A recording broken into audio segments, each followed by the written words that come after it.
I'd like to welcome my co-panelists for the day to the stage. Maget Njay, Environmental Superintendent at Sabodala, Endeavour. Tidjane Barry, who's the General Manager for Essakane for IM Gold. Welcome to the stage. Luke Holden, who's the General Manager for Operations at Kiaka in Burkina Faso, West African Resources. I'll hand out bits and pieces of paper because that's always fun. Every single forum, conference in Africa, in the world, has at least one session about ESG. Sometimes the theme of the conference is about ESG, but often we talk about ESG and then get on with our lives because we're here to mine. As an ESG specialist, I'm here to tell you that ESG is about money, all right? Your money. Money of mining, money in the ground, money that goes to communities eventually. And because we all like money, and we live in a capitalist society, which is great, we need to make sure we protect that. And investors want to protect it. And so, if you think of ESG as hugging trees and stopping people stopping your projects because of fluffy bunnies that haven't been protected properly, then you don't understand ESG. ESG is about accounting. And accountants are boring, and I'm not.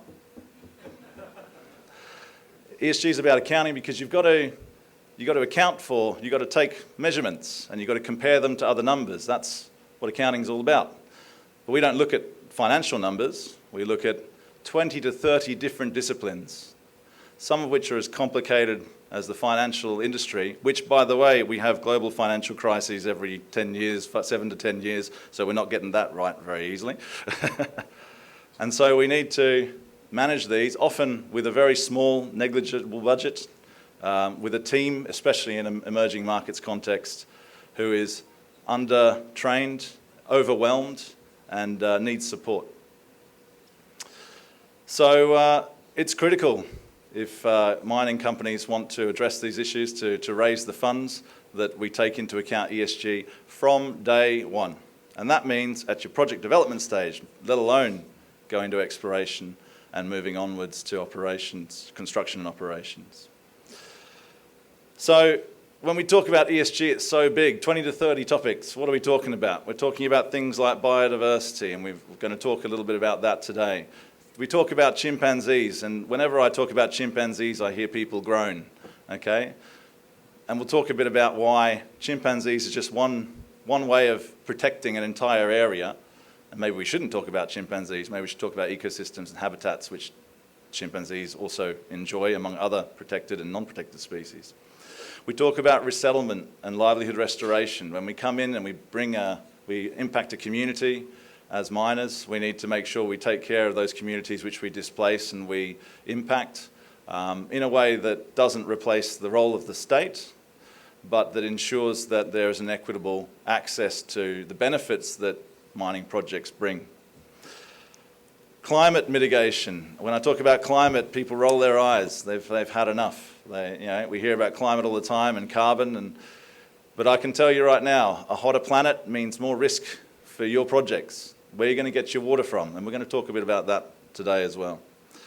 Carbon and energy efficiency, which is another side of the same coin, but also something that's quite key in terms of biggest risks for investors, because clearly they're linked. The greener the energy, the less carbon that's produced. And one day, it's starting today, you're going to find that the cost of your offsets are so high that it destroys your project viability. That's what we're facing in the next 30 years. So it's an important risk to manage proactively. Other things like rehabilitation, green procurement, the actual ESG resources you have in your organisation, these are the things that investors look at, and therefore you need to look at. And it's not just obviously the miners in the room, it's the suppliers as well who are providing the equipment and the tools to allow mining to take place correctly. So everyone has an interest in getting this right. As I mentioned, we're going to deep dive into a couple of topics, biodiversity, carbon, energy efficiency, and climate mitigation and adaptation. So I'm going to take a seat with the team, and we're going to go through a few of them with you. Right, so biodiversity. So a key issue, as I've mentioned for financiers, is around biodiversity and protecting species which are threatened, endangered. Some of them are going extinct or going extinct. And often this issue, especially in countries in the sort of Gulf of Guinea area, lots of forest and jungle and not well understood biodiversity, need to take care of it. The logic is that if we protect these popular species, we actually protect the habitat, right? So when we talk about chimpanzees, it's unfair to talk about the chimpanzee because protecting the chimpanzee's habitat, gallery forest, lateritic plains, we're actually protecting the whole habitat. And so that's the key way to think about it. Here in Senegal, at Sabodala, we've had lots of progress in protecting specifically chimpanzees and their habitat. So I'd like to talk to Maguette about that. So tell us, Maguette, about some of the work that you guys have done over the years to avoid impacting chimpanzee populations here in Senegal. Avant de parler des chimpanzés, je voulais revenir un peu sur la biodiversité. Parce que quand on parle de biodiversité, étymologiquement, on parle de bio, donc des espèces vivantes. On parle des micro-organismes, des végétaux et des animaux, mais aussi de la diversité. Diversité dans leurs écosystèmes, mais aussi dans leur biotope. Pour revenir un peu sur les chimpanzés, on va parler d'une espèce qui est en voie d'extinction au Sénégal et aussi en Afrique de l'Ouest. C'est pourquoi l'UICN a décidé de faire une protection globale ou totale de cette espèce. Et Géo aussi, conscient de cet aspect, a érigé une zone de ce qu'on appelle en anglais la no-go zone, une zone de protection totale, qui constitue 1695 hectares. Pourquoi? Parce que l'espèce est en voie de disparition. Et ainsi, comme il l'a dit, quand on parle d'espèces, quand on parle de biodiversité, on parle de coûts. Et EGEO a investi $500,000 en 3 ans pour la protection de cette espèce. Donc, pour cela, on a défini ce qu'on appelle the Biodiversity Management Plan and the Biodiversity Action Plan pour mieux encadrer toutes les activités autour de cette espèce. Et cet encadrement est manifesté par une communication interne et externe au sein des parties prenantes. Donc, pour les parties prenantes aussi, nous avons élaborer ce qu'on appelle la convention locale. La convention qui nous permettait de signer avec toutes les parties prenantes pour la préservation de cette zone. En plus de cela aussi, nous avons 200 hectares de ce qu'on appelle unité de conservation de la biodiversité. Et dans cet espace, dans cette terre, il y a eu des activités d'inventory avec les services des eaux et forêts, mais aussi nous avons défini des indicateurs de performance, ce qu'on appelle des KPI, pour voir l'évolution de cette zone. Pour revenir un peu sur l'espèce, les chimpanzés constituent une espèce qui participe à la reforestation des forêts. Donc c'est une espèce de valeur parce que c'est ce qu'on appelle aussi les espèces parapluies. Là où on a les chimpanzés, on a plusieurs espèces qui se développent autour, sans compter la reforestation. Aujourd'hui, on parle de changement climatique, climate change. Donc, avoir des chimpanzés, préserver leur habitat, constitue un impact positif pour les changements climatiques, mais aussi pour la reforestation, donc diminuer notre empreinte carbone. En termes de coûts aussi, quand on parle de la zone de protection, on a aussi abandonné 30 000 onces d'or pour la préservation de ces espèces. Pour continuer un peu sur l'inventaire avec les eaux et forêts, nous travaillons avec toutes les parties prenantes, mais surtout avec les eaux et forêts pour la protection. Parce que comme vous le savez, on a des orpailleurs, on a aussi ce qu'on appelle des collecteurs de vin autour de ces zones. Donc avec les eaux et forêts, nous travaillons pour la protection et la préservation de cette zone. Merci beaucoup, Adrien. C'est ce qu'on avait pour les chimpanzés. Merci. Merci Maguette pour cette intervention. Très impactante. Back to English. In Kiaka, in Burkina Faso, Luke, you've been doing a lot of work as well in terms of working to protect species of conservation value. So what's the experience been like for you guys in Burkina Faso?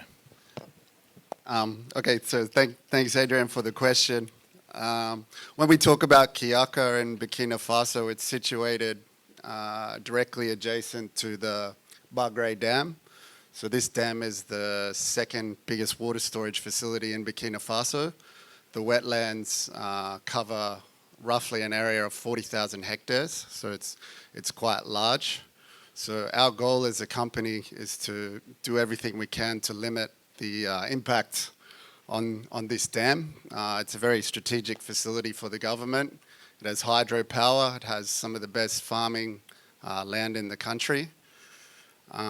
And there's some significant species in the dam. We have some hippopotamus, crocodiles, which are considered sacred in Burkina Faso. So these are all things we have to keep in mind. So this being said, everything we do as a company through the design phase, we're mindful of the fact to protect this strategic asset. So our project development area is very compressed. It's the smallest area we could get it in. Our life of mine plan is completely built around protecting the assets, the locations of our waste dumps, basically everything we do with waste management. And I think the main one, our water management is such that there's no water discharging the site through the life of the mine, so all the water will be encapsulated and used in the process plant. So not being from an environmental background, that's probably what I could tell you from an operational perspective. Thanks, Luke. And I mean, obviously we talk about I'm not from an ESG perspective, but all of these things that have just been discussed are baked into the project from very early stage. If we haven't set our ESG strategy from day one, then it can't inform these kinds of decision-making processes, which are critical to avoid impacts, because a lot of the impacts can be avoided at the beginning by designing around those issues that we've identified. So absolutely. Look, let's move on to another topic which gets a lot of airtime and a lot of people find difficult to follow: carbon, energy efficiency in general. I can talk all day long about carbon because I'm developing a big 5 safari park here in Senegal, which is being financed by carbon credits, right? So 350 square kilometers. Carbon is like mining, okay? We're taking a element from a substrate and we're putting it somewhere else. In this case, in the ground, in the biomass, like mining, right? So once you understand it like mining, you start realizing that there's actually a lot of opportunity in carbon, but there's also a lot of risk because the price of the carbon credits themselves are going up. And eventually everyone will be subject to the requirement to offset the excess carbon that they produce. And that goes on your CapEx and potentially OpEx as well. So that's the main takeaway from a carbon, and of course energy is a big part of that. So the more that green energy we use, the less we use HFO and other fossil fuels, the less carbon we produce. So moving across to Tidjane, West Africa's seen a lot of early commitments in green energy, and there's plenty to discuss around putting solar plants and other renewable energy sources on the ground. And Essakane has had a solar plant actually for a number of years. So Tidjane, can you tell us a bit more about how that impacts your energy independence and how you're reducing your carbon emissions? Yes, thank you, Adrien.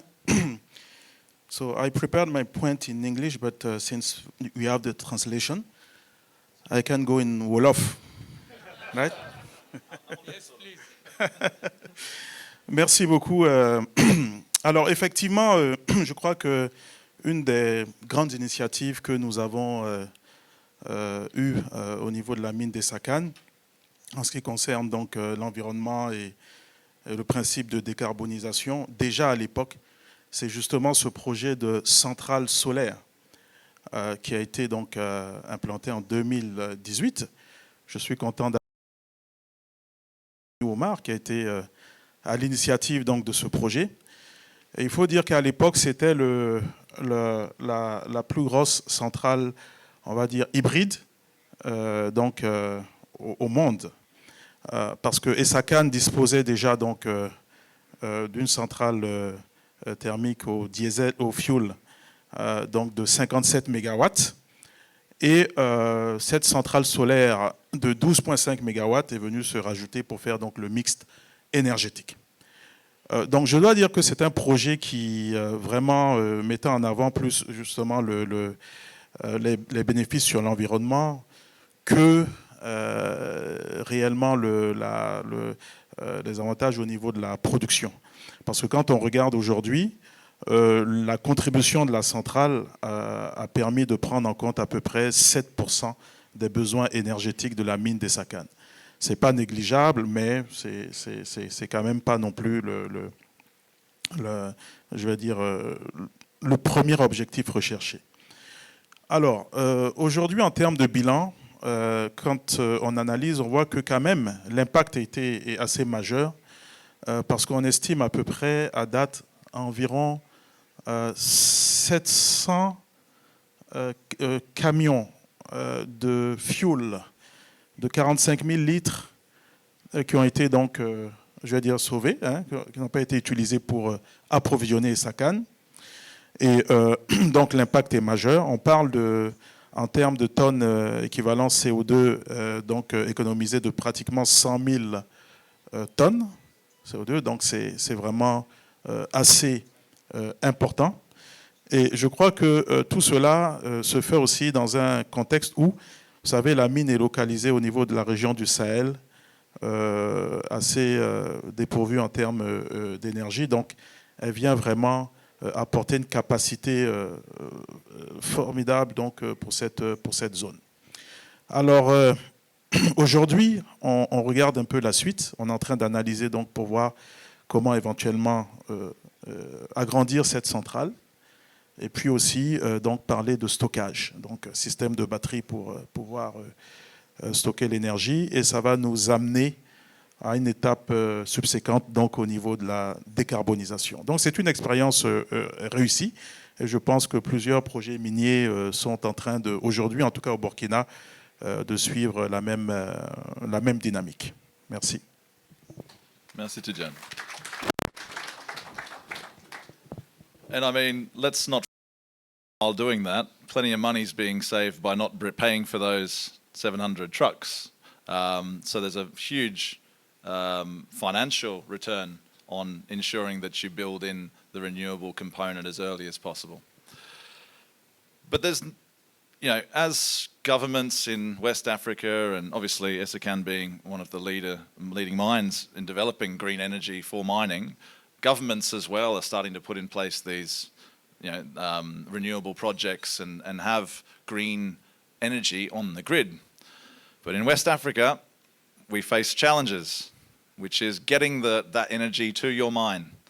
And there's a project for each of the regions, West, North, South, Central Africa. In West Africa, it's called the West African Power Pool, WAP. Okay?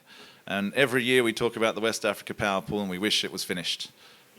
And it's a big, big undertaking. It's massive, right? So it takes time to deliver big, world-changing projects because this can deliver the energy that mines need in a way that is, especially if the investment's done in renewables, very green. And it takes off the capital cost from the miner of investing in that green energy source themselves, or the HFO energy source, I might add. So, Luke, obviously in Kiaka, in Burkina Faso, the West Africa Power Pool is, shall we say, as in French, en route, okay? It's still going to take some time to get there. So what do you see are the barriers to getting that in place so that you guys can use that energy? Okay, it's a good question. It's a very hot topic in our company at the moment, and I'm sure a lot of other operating companies sitting in this room. For Kiaka, it's quite a large power consumer. The process plant will sit around 45 megawatt hour, so it's quite a significant task to make a power system to power it. So when we were in the design phase, we did analyze the Burkina Faso infrastructure, and I guess to explain the infrastructure into Burkina Faso, there's two main connectors that come into the country, one from Côte d'Ivoire, 137 kV line, and one from Ghana, 137 kV line. So predominantly these are powered by gas and hydro, upwards of like 70%, and the rest is more your thermal power. So we decided to go with the Ghanaian connector when connecting Kiaka. So it was a big challenge for us. We started construction on the line. The line had to run east-west from south of Ouagadougou in the Nobre region, north of Po. So for the Burkinabés in the room, they'll know that it's quite a unstable area at the moment, but the government's done well to clear that area out, and Sonabel, the local power company, is constructing that line as we speak.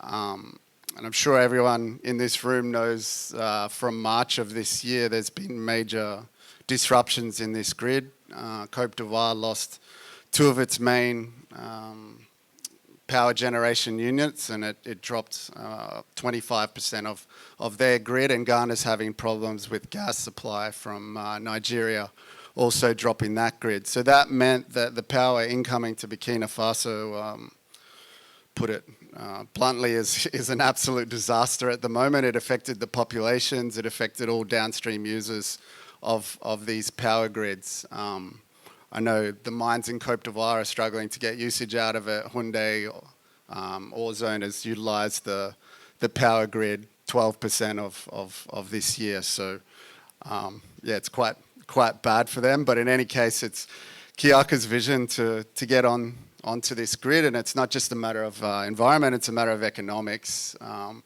We have this unique situation in Burkina Faso where we're paying $2 a litre for LFO at the moment. So to put that in context, just the fuel burn alone means power costs will be upwards of 44 cents a kilowatt hour.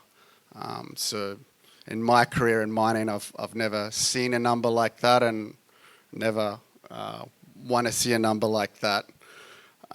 So we are still pushing along to hook up to the grid.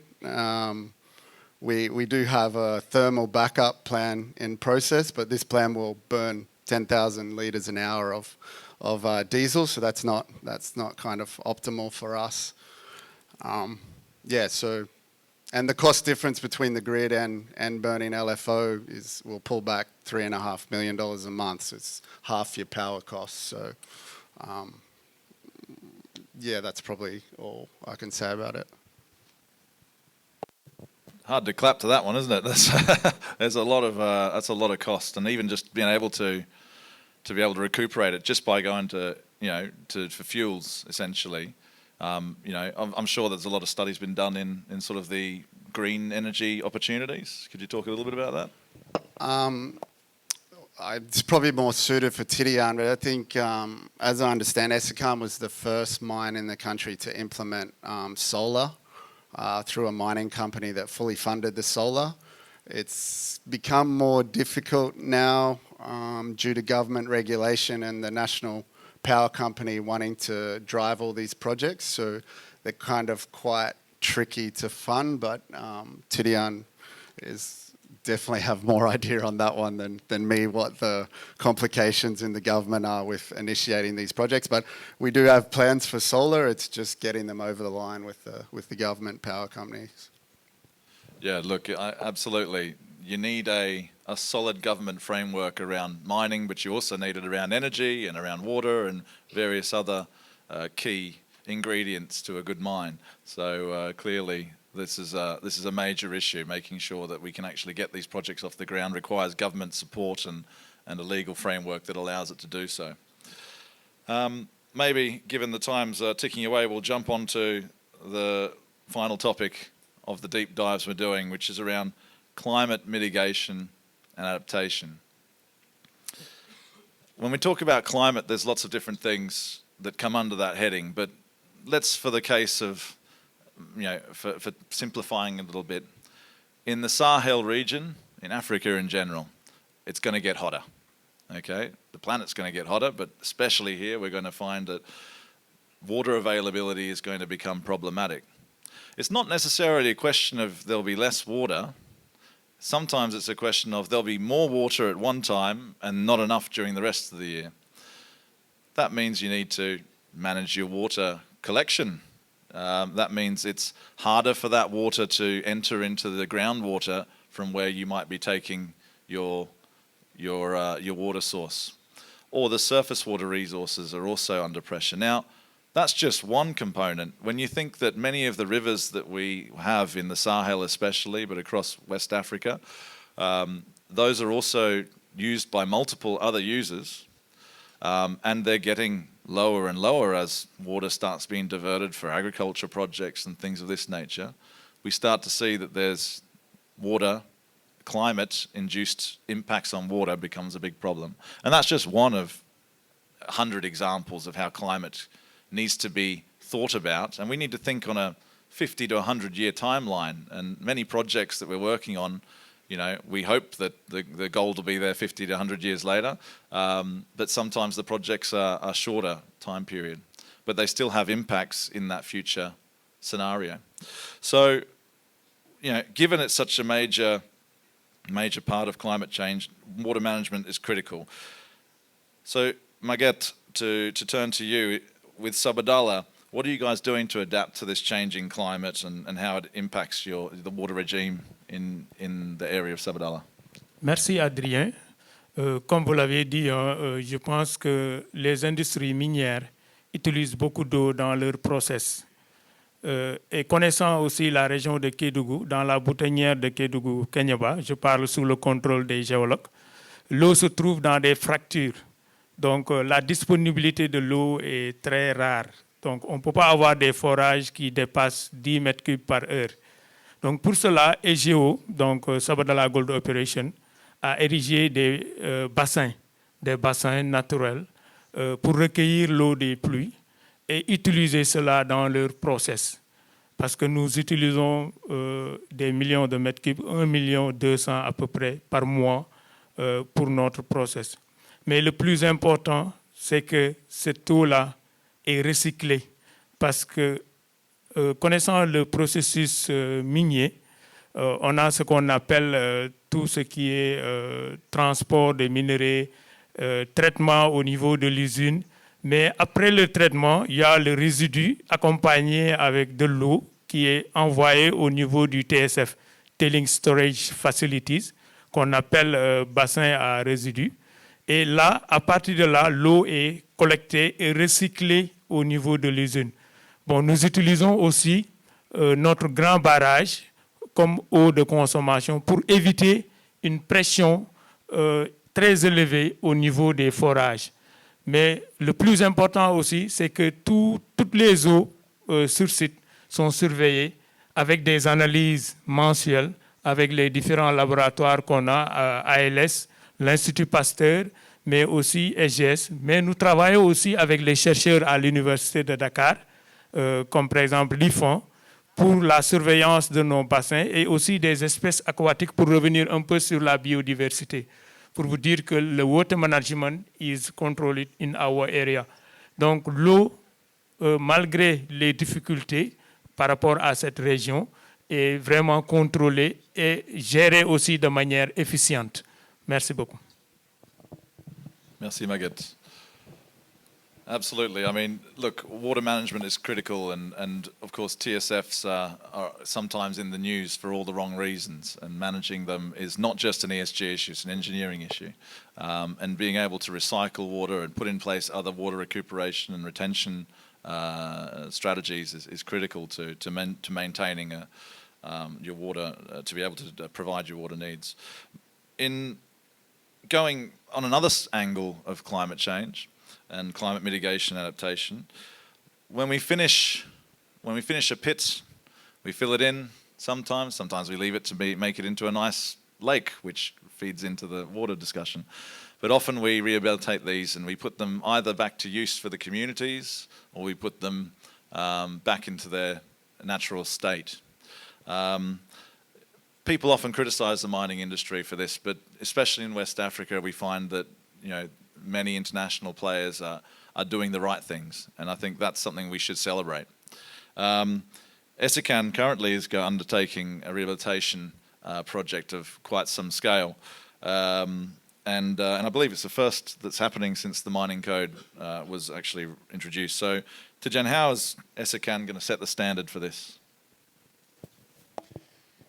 Merci Adrien. Alors, effectivement, on connaît tous l'importance du processus de réhabilitation quand on parle de plan de fermeture des mines, mais surtout celui de réhabilitation progressive. Et ça, c'est très important parce que c'est là où on va voir qu'il y a une discussion intéressante à avoir. Donc, au niveau de la réhabilitation progressive, je pense que c'est absolument important que l'industrie minière puisse travailler à implanter des standards vraiment élevés et à vraiment donner des efforts et des innovations pour pouvoir aller vers la réhabilitation progressive. Et j'ai envie de dire, malgré ce qu'on peut avoir peut-être comme limitation au niveau donc de nos différentes réglementations nationales en ce qui concerne la réhabilitation progressive.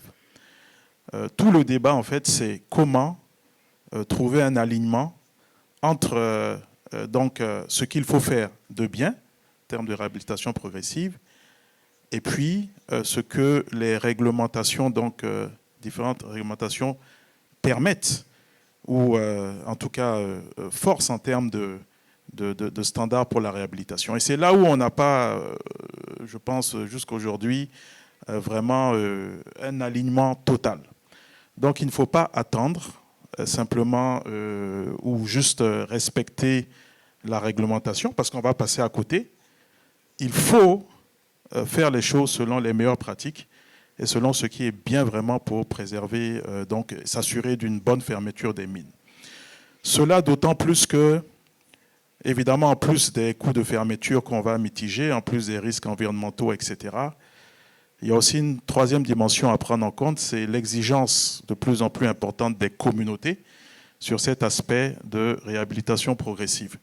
Parce que les gens ne veulent plus attendre que vous terminiez et que vous leur proposiez quelque chose, que vous veniez leur dire « l'État a validé, donc maintenant on peut faire ». Ils veulent voir, pendant l'opération, des actions concrètes qui parlent de l'après-mine et qui parlent de tout ce qui va être mis en place.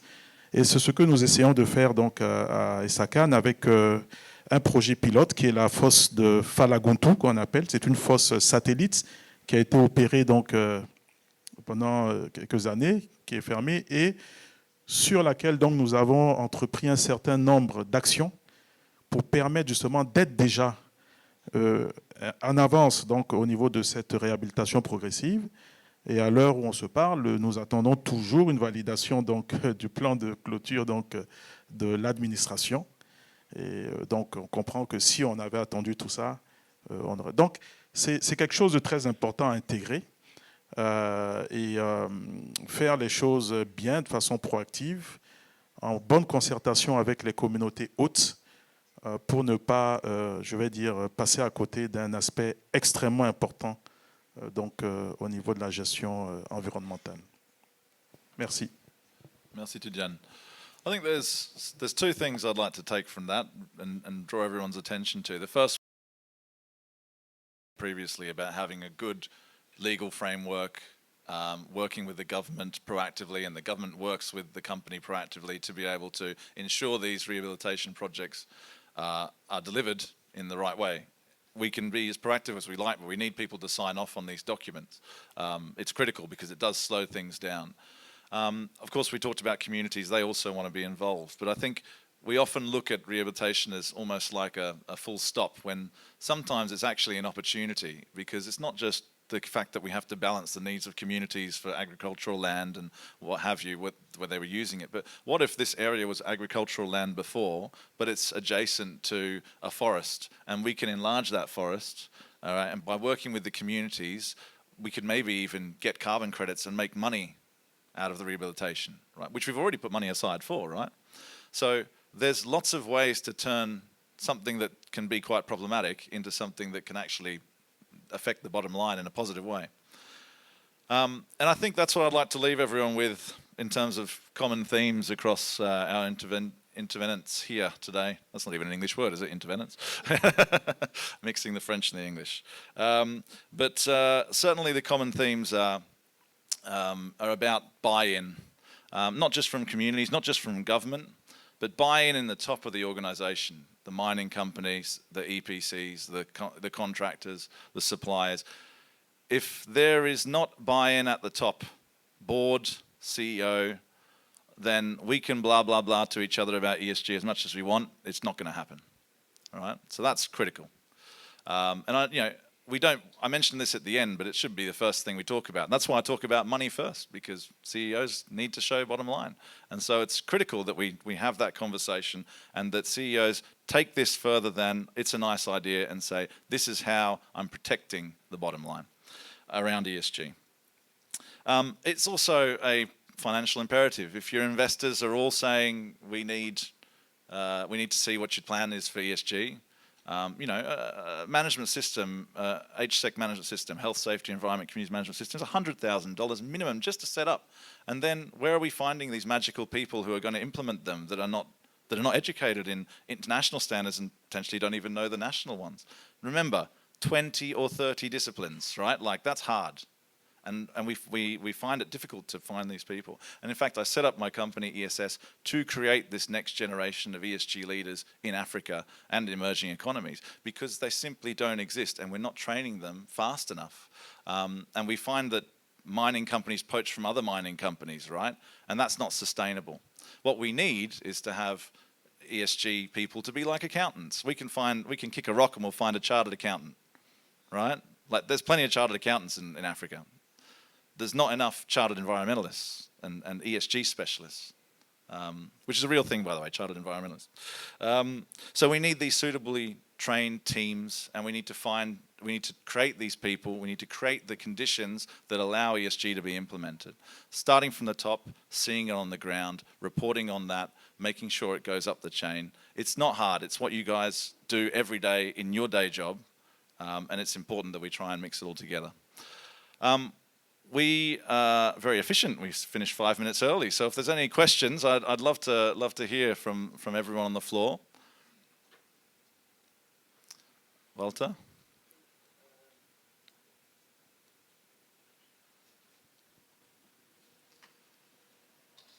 In the meantime, potentially we can give a round of applause to our speakers, because fantastic insight into what's happening on the ground. And I think, this is something we can all take away. It's really positive. What amazing progress we're seeing in West Africa. It makes me proud to be a future Senegalese citizen. I'm waiting a couple of years for the passport, but it'll come, I'm sure. But it really makes me proud to be based here and live here and see the progress.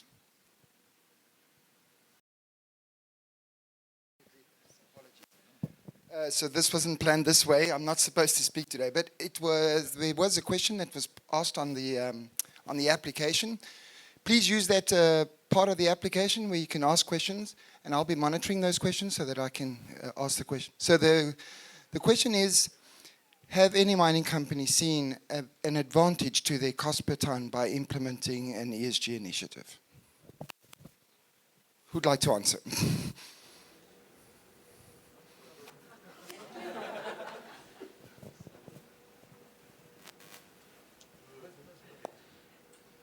Non, je pense que c'est évident qu'il y a une corrélation entre, de toute façon, ce qui est fait au niveau donc, des initiatives ESG et puis la valeur même de l'entreprise et ce qu'on peut recevoir comme justement gestion de risque. Aujourd'hui, quand on regarde les premiers risques sont ceux, les risques donc, au niveau donc, de la licence sociale d'opérer, au niveau de l'environnement. Donc c'est vraiment les premiers risques qu'on gère aujourd'hui dans nos industries minières. Donc c'est évident que performer au niveau ESG, ce n'est pas une option. Ce n'est pas une option, c'est une obligation, c'est inhérent à l'activité et ça se traduit bien entendu par une augmentation de la valeur, par une augmentation, donc je pense, une bonne appréciation donc, de la valeur reflétée par le prix de nos actions et consorts. Tout ça est interrelié, donc il n'y a pas de ségrégation à faire à ce niveau-là. Merci Tidjane. Pour rajouter un peu sur ce que disait Tidjane, c'est qu'aujourd'hui, pour vendre l'or, il faut être compliant, il faut être dans les standards. Par exemple, si je prends le cas de EGO, qui est membre de World Gold Consult, qui est aussi certifié à l'ISO 14001 et 45001, donc on a l'obligation de suivre ces standards. Sinon, on ne peut pas continuer à opérer, mais aussi on ne peut pas continuer à vendre notre produit, qui est notre objectif, c'est de produire de l'or, mais aussi de vendre en toute sécurité. Donc, on est obligé aujourd'hui de suivre ces paramètres ESG, les indicateurs de performance, pour être compliant. Merci.